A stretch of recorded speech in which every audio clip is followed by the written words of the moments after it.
First of all, it's just a brilliant definition of a grumpy old man. I just love that. He's just like, oh, I don't like music or singing or laughter or anything anymore. Welcome to the Bible in 1 Year podcast, brought to you by two Brits and a Bible. If you like the idea of a casual but meaningful chat about the Bible with a couple of mates, stay tuned in. There could be something in here for you. Today's day 100, covering 2 Samuel 19, 20 and 21. If you want a brief overview of these chapters, they're in the description.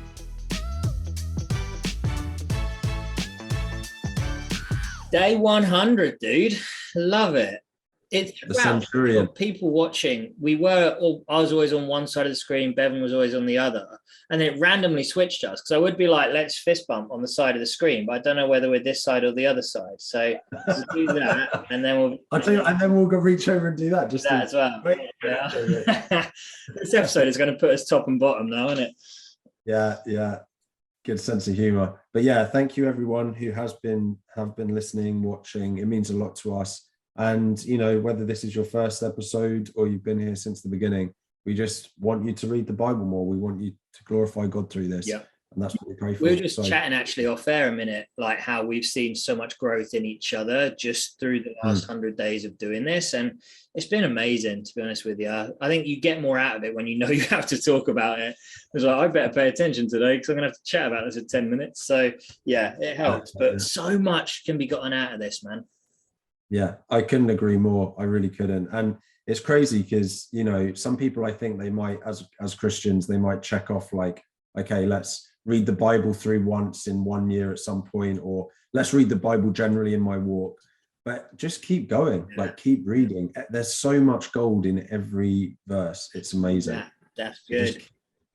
That's good. Yeah, that's already number one. But some of it will be above your pay grade. I just want to get one of those in just to get balanced. I think it's you first today. I was just chatting to Samuel 19, kind of in general, really, just Joab, basically, again. He's just such a trusted advisor to David. And basically, David is mourning because his son Absalom has been killed. And Joab is like, mate, what are you doing? Like, people are... Yeah, today you humiliated all your men who have just saved your lives and the lives of your sons and daughters. Now get up and go out and encourage your men. If this was Saul or if this was Pharaoh, or if this was anyone else, they'd have had their head chopped off. But 100%. So King David got up and took his seat in the gateway. Like, he took such a bollocking, and like took the advice of someone, again, a lower rank to him, but just showing that humility and trust for a trusted advisor. So gets up and does it. Yeah. It is brutal as well, considering he's the man that but killed the son. Anyway, I'm trying to remember exactly how this works. David is bringing some people, I believe, from the battle or rewarding them or something like that. And there's a guy that's 80 years old. That's the first thing I got from here. 2 Samuel 19:35. And he says, I'm 80 years old. Can I tell the difference between what's enjoyable and what's not? Can your servant taste what he eats and drinks? Can I still hear the voices of male and female singers? Why should your servant be an added burden to my lord the king? Yeah. And I put a couple of things to this. First of all, it's just a brilliant definition of a grumpy old man. I just love that. He's just like, oh, I don't like music or singing or laughter or anything anymore.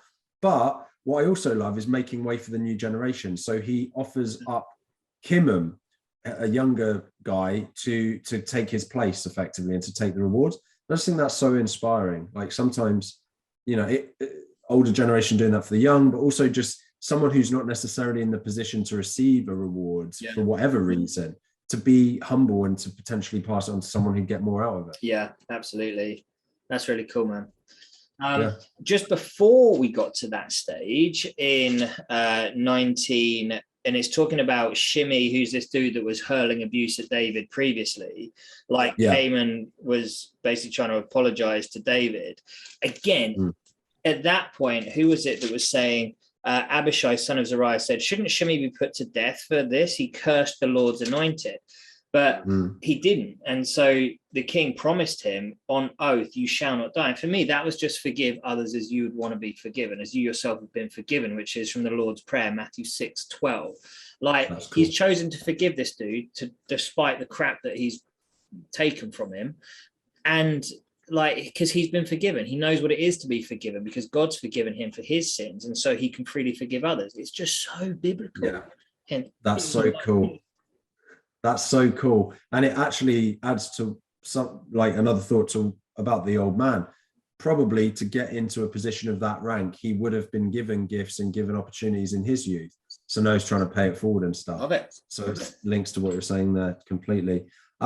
So we got to talk about the women quite a bit here. Two different things, a high and a low, I guess you could say. So David returned to his palace in Jerusalem. He took the 10 concubines he had left to take care of the palace. Now, these are the 10 concubines who Absalom, his son, had slept with in the public square, fulfilling a punishment or a discipline that God had really given to David for sleeping with Bathsheba. So it's way back sin.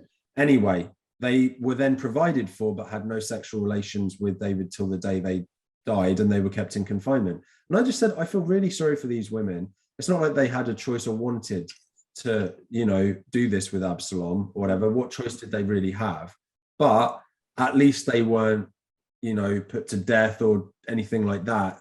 They kind of lived a probably somewhat comfortable life to the end, but it just doesn't seem, absolutely, being the king's wives or concubines, but still, like, just doesn't seem ideal, really. So again, it's that idea of someone else's sin can really deeply consequence.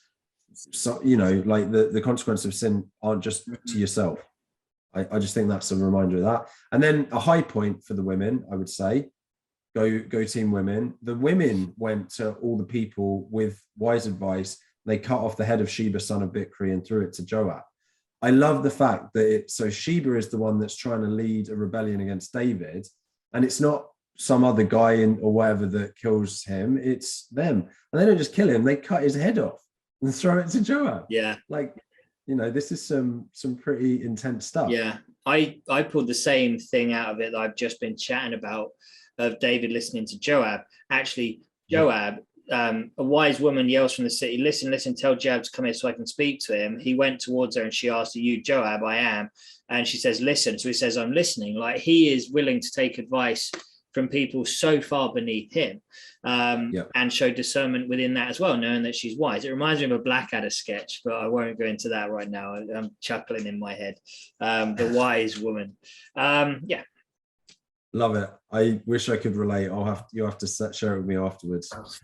Maybe we could put a little link to it in the description. Maybe, no pressure if we can't. A little YouTube clip.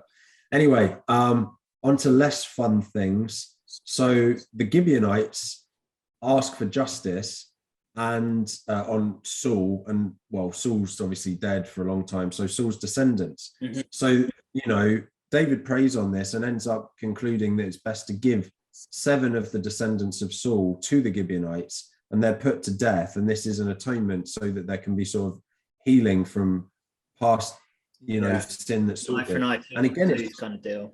Yes, and I just said it's a brutal way of getting atonement, but it's all about Saul's sins. It's generational sin to some point. It's the same thing coming up over and over again.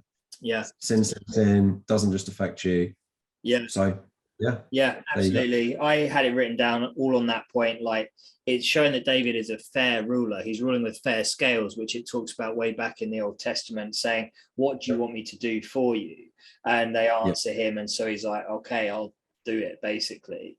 But also there's still then tiny little bit later on in here where it is 2 Samuel 21:15. Once again, there was a battle between the Philistines and Israel. David went down with his men to fight. So David's learned his lesson about staying at home during battles. He's down there with his men.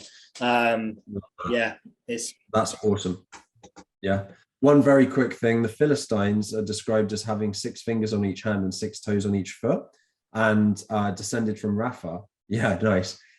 So apparently that could be a link back to the Nephilim from Genesis. The giants, there were giants in those days, and apparently 6 fingers, 6 toes. And Philistines, Goliath, massive as well. Yeah. Anywho, tomorrow's readings, 2 Samuel 22, 23, 24. So you beautiful people, pick up your Bibles, get on reading. In the meantime, please consider joining us on social media at 2 Brits and a Bible, and sharing this with someone to help spread the word of God.